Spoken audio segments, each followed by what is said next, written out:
Primera carta a los Corintios 15, voy a leer del verso 12 al verso 14 y se los voy a leer en la Reina Valera contemporánea. Dice, pero si se predica que Cristo ha resucitado de entre los muertos, pregunta, ¿cómo es que algunos de ustedes dicen que los muertos no resucitan?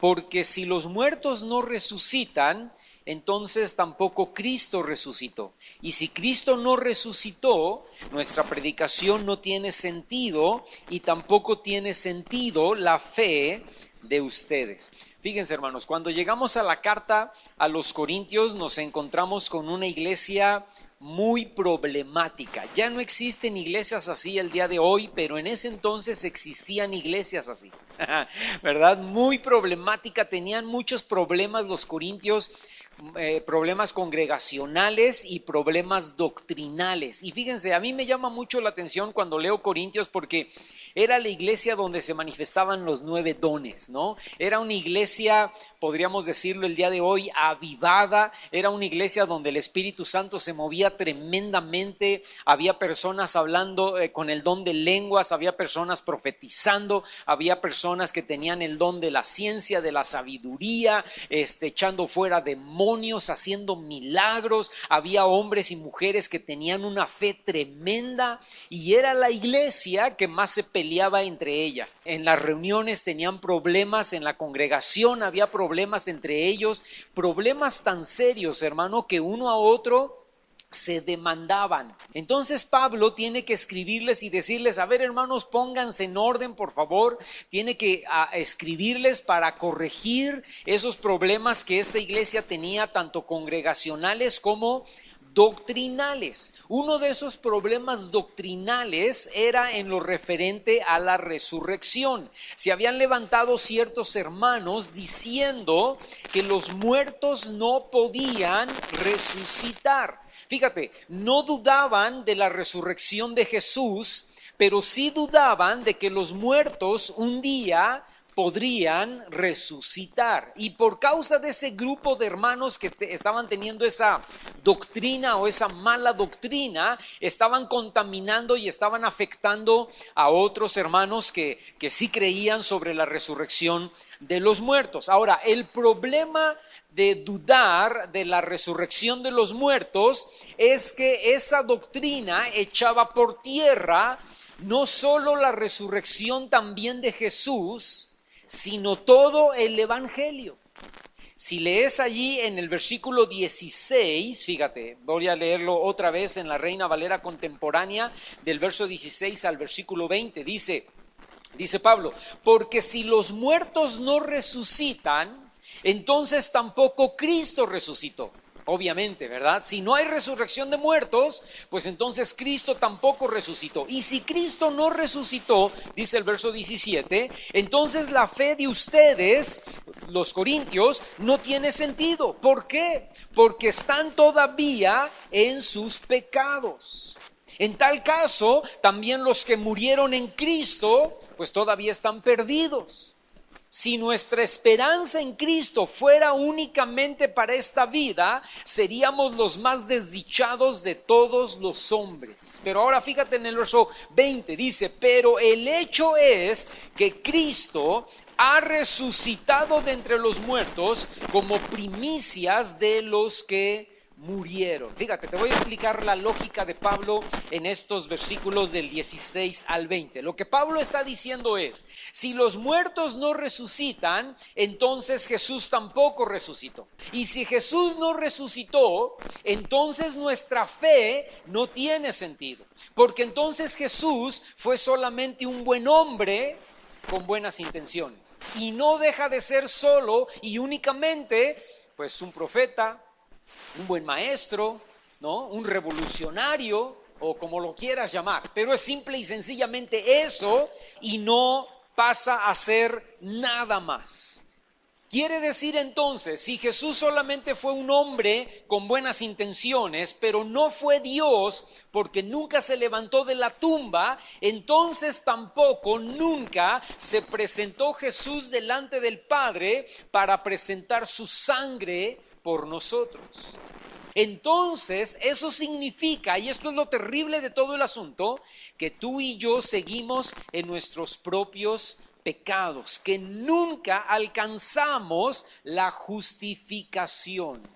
Porque el hecho de que Jesús haya muerto y se haya levantado al tercer día de la tumba es porque fue delante del Padre con su propia sangre y le dijo: aquí está el sacrificio que tú exigías, aquí está el sacrificio por Daniel, por Dalton, por Elizabeth, por Marla, por Abby, por Adriana, por Ada, por Ezequiel, el que sea, ¿verdad? Aquí está el sacrificio que yo pagué en la cruz del Calvario y te pido que lo aceptes en favor de cada uno de los que han de creer en mí. Y entonces el Padre vio la sangre de Jesús presentada por Jesús mismo porque había resucitado, y Jesús dijo: yo acepto este sacrificio y entonces perdono a cada uno de los que den el paso para creer y depositar su fe en ese sacrificio que tú acabas de hacer en la cruz del Calvario. Pero si Jesús no resucitó, quiere decir que nunca se presentó delante del Padre, quiere decir que tú y yo seguimos muertos en nuestros delitos y pecados, dice Pablo, lo que significa también que entonces todos los que murieron ya como mártires, significa que ellos también entonces están perdidos y nunca fueron salvos. ¿Te das cuenta de la importancia de entender la resurrección de Jesús, hermano? Y dice Pablo, y aumenta y dice: y si nosotros solamente creemos en Cristo para esta vida, pero una vez que morimos no tenemos esperanza de una resurrección, pues entonces pregunta Pablo y dice: pues entonces ¿de qué sirve nuestra fe? Entonces somos los hombres y las mujeres más desdichados, porque creemos en un Dios que no resucitó. Creemos en un hombre, pusimos nuestras esperanzas en un hombre que no se levantó nunca de la cruz, nunca de la tumba, perdón. Entonces dice Pablo, no podemos ser así, ¿verdad? No podemos pensar que Jesús no resucitó. Y por eso en el versículo 20, si vas ahí conmigo, dice y afirma y recalca sin lugar a dudas, ¿verdad? Dice: pero Jesús resucitó. El hecho es que Cristo ha resucitado de los muertos como primicias de los que murieron. Es decir, la resurrección de Jesús es real. Entonces la resurrección de los muertos va a ser totalmente real. Esa es la importancia, hermano, de la resurrección de Jesús. Es muy importante la resurrección de Cristo porque demuestra tres verdades básicas que te voy a enseñar en esta mañana. La primera, número 1, que Jesús es Dios.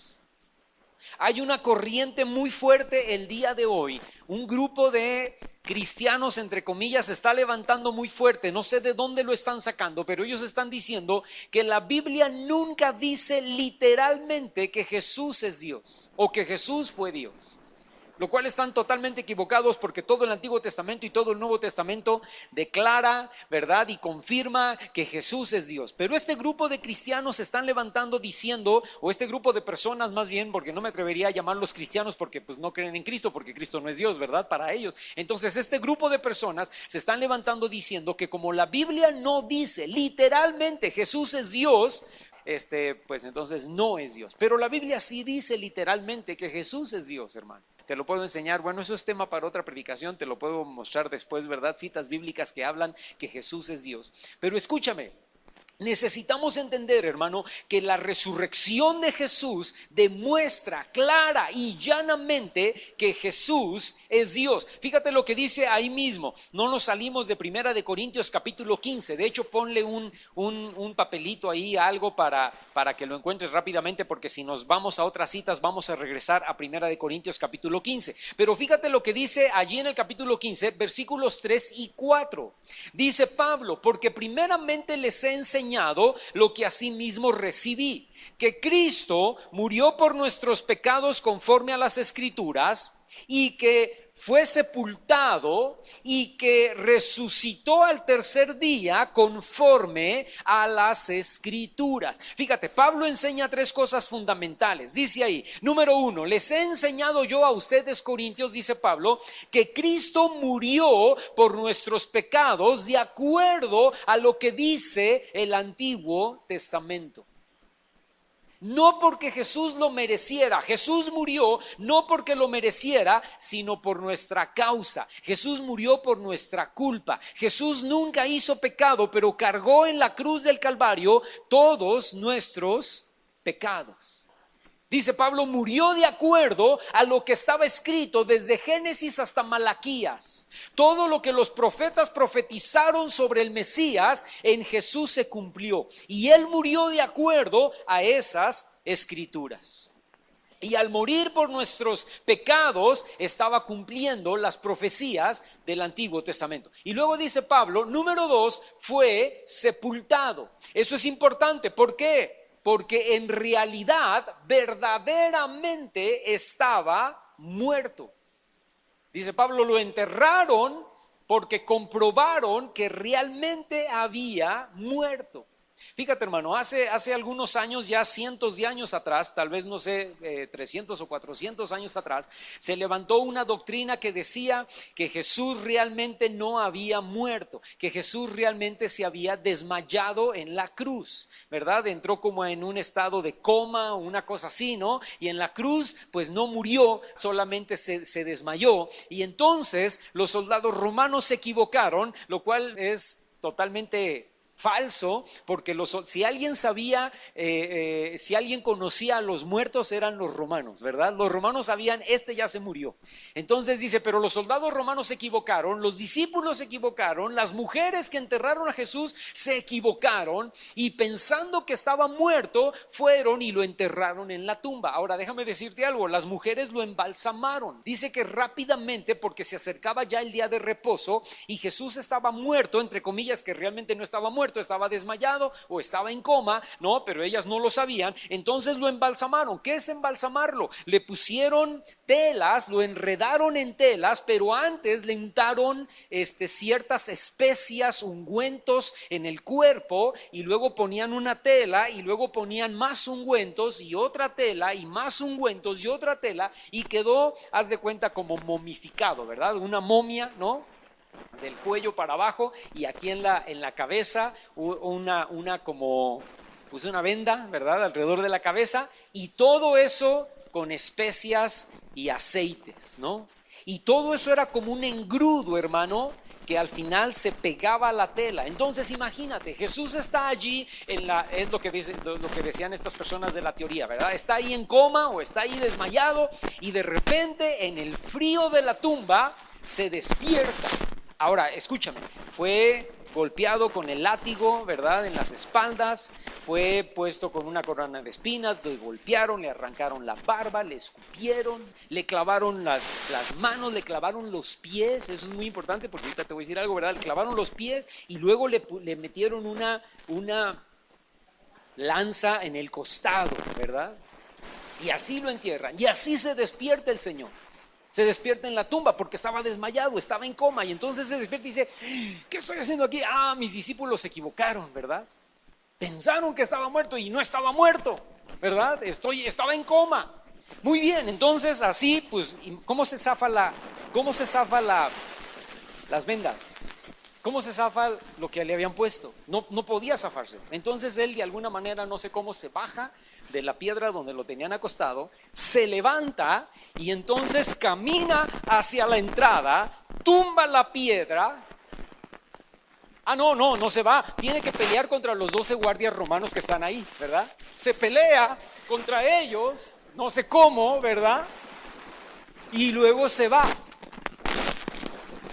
Y les habla por celular a sus discípulos para que vayan y lo recojan en una gasolinera, ¿no? Es ilógico, hermano. Se necesita más fe para creer en eso que para creer en la resurrección. ¿Sí o no? Dice Pablo, no. Jesús murió y luego fue sepultado. porque estaba realmente 100% muerto. Y los soldados estaban tan convencidos de que estaba muerto que uno de ellos le traspasó con una lanza a su costado, del cual salió agua y sangre, y ya no le rompieron sus huesos porque dijeron, pues ya no es necesario, está muerto. Y la seguridad de saber que estaba muerto, el recalcar que Jesús estaba muerto, da lugar a la tercera enseñanza, dice Pablo, que yo les he dado, que realmente, ciertamente, resucitó al tercer día de acuerdo a las Escrituras. De acuerdo al Antiguo Testamento, pero también de acuerdo a las mismas palabras de Jesús, que decía, voy a ser sacrificado y al tercer día me voy a levantar. Así como Jonás estuvo 3 días en el vientre del pez, así el Hijo del Hombre estará 3 días en el vientre de la tierra, en el centro de la tierra, para levantarse al tercero. ¿Me estás escuchando, hermano? Quiere decir que las escrituras, la profecía y las palabras de Jesús se cumplieron cabalmente. De hecho, hermano, te voy a decir esta mañana, Jesús hizo afirmaciones que nos llevan a escoger solamente 2 caminos. Número 1, ¿era un hombre mentiroso o desequilibrado mentalmente? O número 2, ¿era realmente Dios viniendo a este mundo para salvarnos? De esas 2 opciones tú tienes que escoger una. Mira, por ejemplo, te doy algunos ejemplos. Juan capítulo 6, versículo 35, dijo que Él era el pan de vida. No lo busques, solamente anótalo si quieres, ¿verdad? Pero dice Juan 6, 35 que Él era el pan de vida. Ahora, escúchame, en cada una de estas afirmaciones no dice yo soy uno de tantos panes de vida. Porque también hay otro pan de vida que se va a llamar Mahoma, también hay otro pan de vida que se va a llamar Buda, también hay otro pan de vida que se va a llamar Confucio, también hay otro pan de vida que se va a llamar... No. Jesús dijo, yo soy el pan de vida, no uno de tantos panes, yo soy el pan, el único pan que puede dar vida al mundo. Y en cada una de estas afirmaciones tú vas a ver eso, ¿verdad? Juan 6:35, yo soy el pan de vida. Juan 8:12, yo soy la luz del mundo.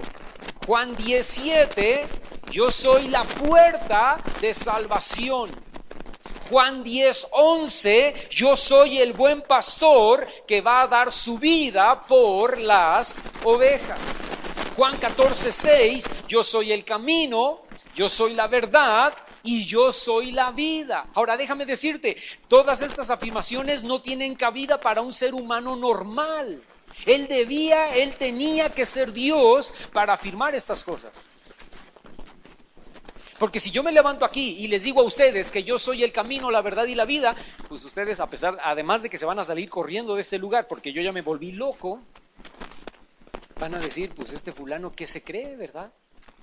Daniel Carrillo no puede ser el camino, la verdad y la vida. O sea, es decir, ningún ser humano puede declarar eso, hermano, a menos, vuelvo a repetir, que esté loco o a menos que realmente lo sea.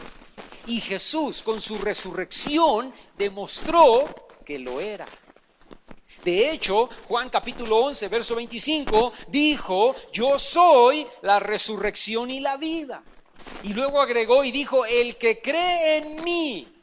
A ver, espérame, no. Nosotros no tenemos que creer en ti. Nosotros necesitamos creer en Dios. Y Jesús dice, sí, por eso, yo también soy Dios. Yo soy Dios. Y si tú crees en mí como Dios, entonces, aunque estés muerto, vas a vivir. Porque yo soy la resurrección y la vida. ¿Dónde no dice la Biblia que Jesús sea Dios? Solo que no lo quieras ver, solo que verdaderamente estés muy ciego, solo que de veras seas muy sordo para no ver las declaraciones de Jesús que Él hace de sí mismo diciendo, yo soy Dios. ¿Por qué? Porque yo soy el pan, yo soy la luz, yo soy la puerta, yo soy el buen pastor, yo soy el camino, la verdad, la vida, la resurrección. Y si tú crees en mí, dice Jesús, aunque estés muerto, tú vas a vivir. Y todas esas afirmaciones, hermano, que Jesús hizo allí en el Evangelio de Juan, fueron validadas o acreditadas por la resurrección, ¿verdad? O sea, si Jesús no hubiera resucitado, pues esas palabras de yo soy la vida, yo soy el pan, yo soy la puerta, yo soy la resurrección, yo soy el camino, pues hubieran quedado tiradas, ¿verdad? ¿Por qué? Pues nunca resucitó. Está en la tumba, la podemos ir a visitar en Jerusalén. Tú y yo podemos hacer tours, ¿no? Y mira, ahí está la tumba de Jesús y ahí adentro está Jesús muerto, enterrado, hecho polvo ya, ¿verdad? Pero no. El hecho de haber dicho que Él era el camino, la verdad, la vida, la puerta, el pan, la resurrección, todo eso lo valida su propia y su misma resurrección. Y la resurrección, hermano, escucha esto que voy a decir a continuación, fue acreditada o validada por infinidad de testigos. Fíjate lo que dice ahí en 1 Corintios 15, versículos 5 y 8. Dice, y que apareció, dice Pablo, ¿verdad? Primero a Cefas. ¿Quién era Cefas? Era Pedro, ¿no? Dice, primero le apareció a Pedro, a Cefas, y después a los 12 discípulos. Dice verso 6, y después apareció, escucha lo que va a decir, a más de 500 hermanos, a la vez, al mismo tiempo. Más de 500 personas es un mundo de gente. Más de 500 hermanos al mismo tiempo, a todos ellos se les apareció. De los cuales, esto es muy importante, dice Pablo, de los cuales, de esos más de 500, muchos viven aún. Y les puedo dar direcciones, números de teléfono y nombres, ¿verdad? Y otros ya duermen, otros ya murieron. Después apareció a Jacobo y después a todos los apóstoles. Y dice Pablo, y al último de todos, como un abortivo, me apareció a mí. Ahora, fíjate, te quiero llevar a este pensamiento. Si yo digo que hace una semana yo tuve una experiencia con un extraterrestre, ¿verdad? Yo les digo, hermanos, yo estaba en un lugar y bajó un platillo volador, se bajó un marciano y me habló y lo vi, platicamos. Eso está increíble, ¿no? Ahora, pero ¿y quién más lo vio, hermano? No, nadie más. Nada más yo, ¿verdad? Yo solo vi al ovni y yo solo vi al marciano, ¿verdad? Y no había nadie conmigo.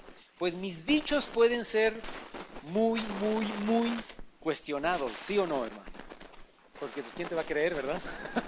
Pues es tu palabra contra lo que nosotros podamos creer, ¿no? De lo que tú estás diciendo. No hay testigos, no hay videos, no hay fotos, no hay nada. Y tú nos afirmas que lo viste, pues allá el tonto que te crea, ¿no?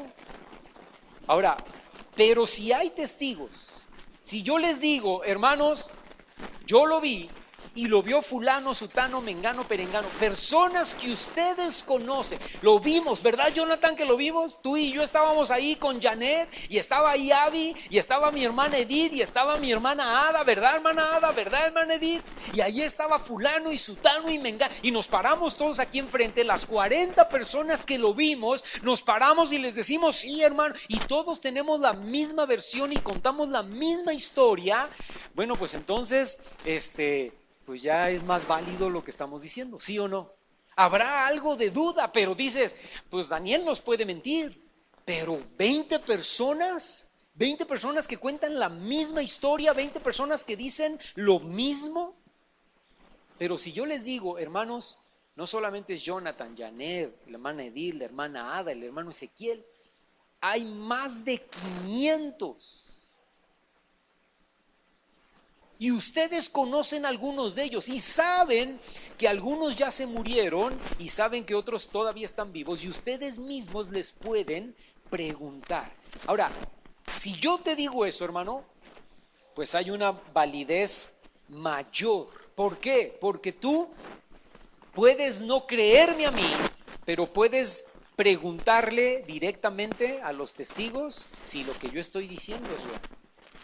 Y toda la historia cobra sentido cuando todos te dicen las mismas cosas, ¿sí? Las mujeres corrieron primero al sepulcro, se espantaron, regresaron, nos lo dijeron a nosotros, no les creímos, fuimos corriendo, Juan y yo, dice Pedro, ¿verdad? Fuimos corriendo y lo vimos, Juan no entró, pero yo entré y lo vi, y luego se le apareció a unos fulanos que iban camino a una aldea que se llama Emaús, y ahí se les apareció a ellos, y ellos no se dieron cuenta que era Jesús, y después se apareció a fulano, y después a mengana, y después a perengano, y todos lo vimos resucitado, y comió con nosotros. Y nos preguntó si ya habíamos pescado algo, y le dijimos que no, y no nos dimos cuenta que era él. Y cuando llegamos a la orilla, él ya tenía un pescadito ahí, ya le estaba haciéndolo a las brasas, y nos sentamos a comer, y todos sabíamos que era Jesús, pero nadie le preguntaba porque teníamos temor, ¿no? Y un día estábamos encerrados en la casa, las puertas estaban cerradas, las ventanas estaban cerradas, y de repente se apareció en medio de nosotros y nos dijo: paz a ustedes. Escúchame, hermano, todas esas historias podían ser validadas. Pablo demuestra, hermano, que la resurrección no era un cuento, la resurrección no era una leyenda como la mitología griega, por ejemplo, ¿no? Sino un acontecimiento real, un acontecimiento histórico y un acontecimiento verdadero. Y la validez de su resurrección es la prueba innegable de que Jesús era y es lo que dijo ser.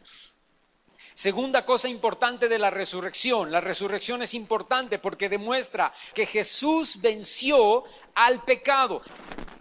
Fíjate, dice Hebreos capítulo 9, versículos 24 al 26. Dice: porque no entró Cristo en el santuario hecho de manos, figura del verdadero, sino en el cielo mismo, para, lo que yo les decía hace un momento, para presentarse ahora por nosotros ante Dios. Y no para ofrecerse muchas veces, como entra el sumo sacerdote en el lugar santísimo cada año con sangre ajena, porque de otra manera le hubiera sido necesario padecer muchas veces desde el principio del mundo.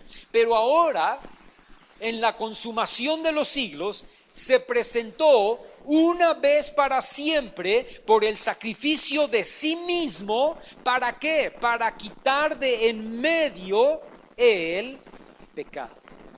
Déjame te digo esto, hermano. En la cruz Jesús pagó el precio, pero en la resurrección presentó el pago delante del Padre a favor de nosotros. La cruz es importante, pero la resurrección es súper archirrecontra más importante. La cruz no tiene sentido si no hay resurrección. En la cruz Jesús paga el precio, pero en la resurrección Jesús presenta ese precio a favor de nosotros delante del Padre. De hecho, déjame te digo, los discípulos no celebraban la cruz, los discípulos no celebraban la pasión. La iglesia primitiva, los primeros 300 años, no celebraban la pasión de Cristo. No decían: hermanos, acuérdense, Jesús murió hace 100 años y este próximo domingo la hermana fulana va a representar a María Magdalena y la hermana otra fulana va a representar a María y el hermano fulano que sí le sale la barba va a representar a Jesús. Y al hermano este que no nos cae tan bien, este va a representar a Judas.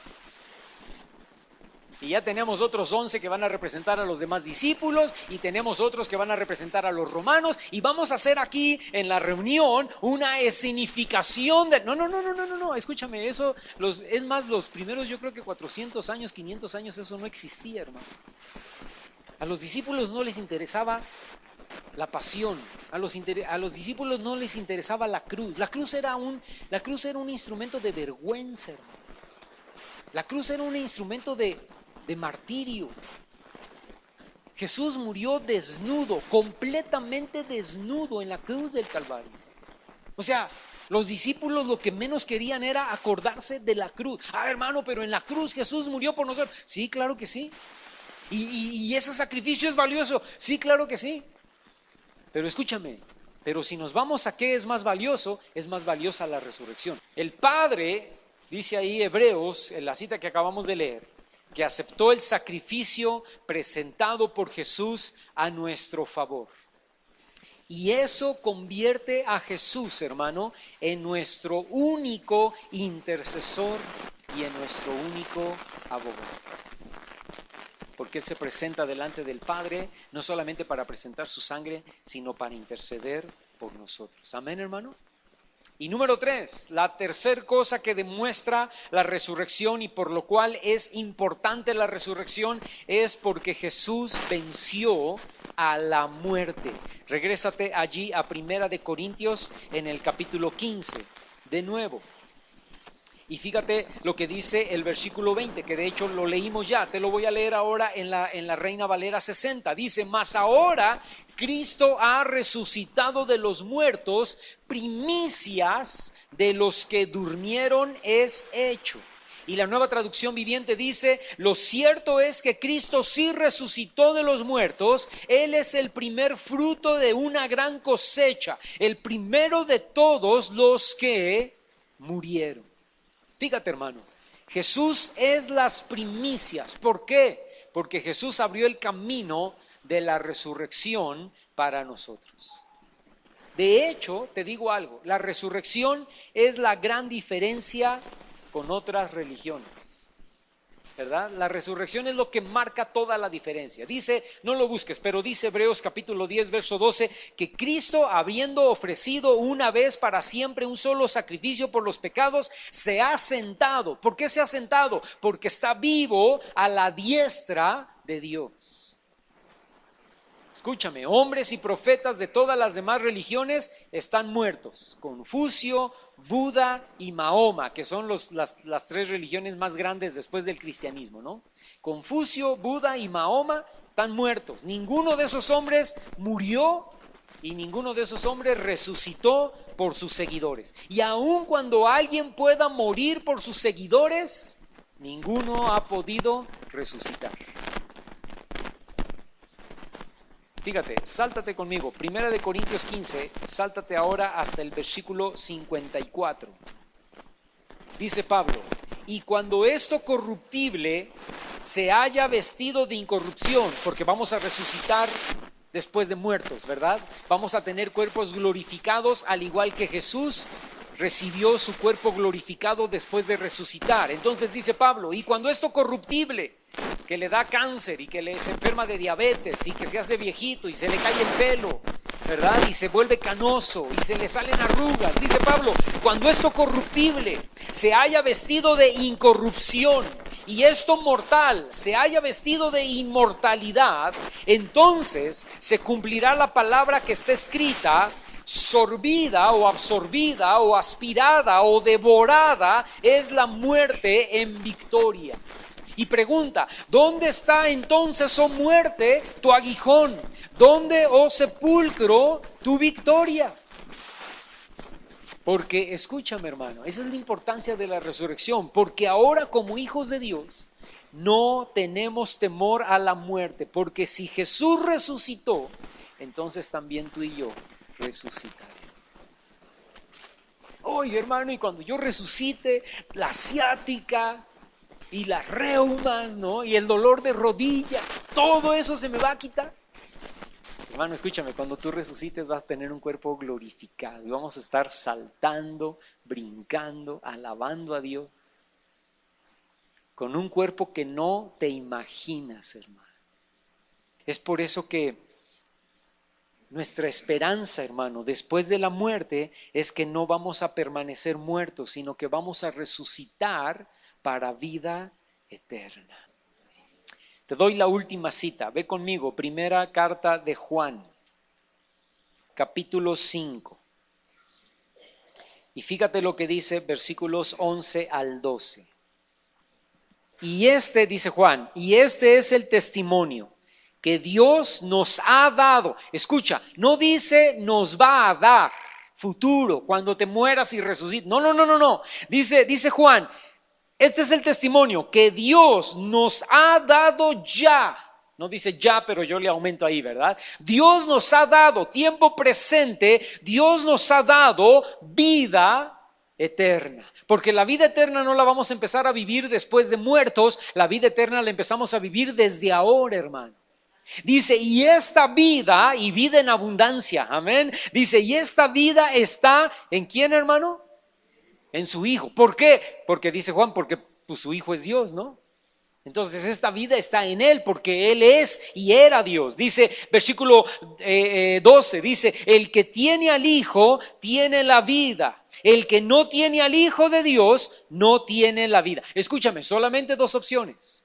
O tienes al Hijo y tienes la vida, o no tienes al Hijo y no tienes la vida. Pero hay dos opciones nada más, ¿verdad? Y dice Juan, pero los que tienen al Hijo no solamente tienen vida y vida en abundancia, tienen desde ahora ya vida eterna.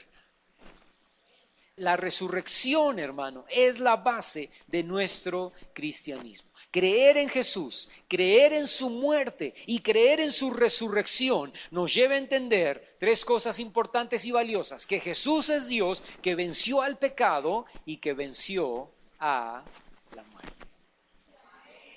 Y más allá de eso, tú y yo ahora tenemos vida y vida en abundancia. Y hemos sido salvados, limpiados, lavados y restaurados de todos nuestros pecados por la sangre que Jesús presentó al Padre en su resurrección. Esta mañana vamos a celebrar nuestra Santa Cena, pero yo te voy a pedir que nos pongamos de pie primero y oremos al Señor y le digamos: Padre, gracias. Gracias porque tú has sido bueno, Señor. Gracias por tu amor y tu misericordia. Gracias por tu resurrección. Gracias porque no te quedaste en la tumba. Gracias, Señor, porque tú eres Dios y veniste a morir por nuestros pecados y veniste a entregar tu sangre y a presentarla delante del Padre. Te levantaste al tercer día, Señor, y ofreciste toda tu sangre delante del Padre como propiciación por nosotros, como sacrificio por nosotros, Señor. Y esa sangre fue aceptada como un sacrificio perfecto y nosotros fuimos perdonados y lavados y limpiados de toda nuestra maldad. Y ahora, Señor, te damos gracias porque podemos tener vida en abundancia, Señor, y podemos tener vida eterna. Y Padre, te alabamos y te glorificamos por eso, Señor, en el nombre de Cristo Jesús. Amén.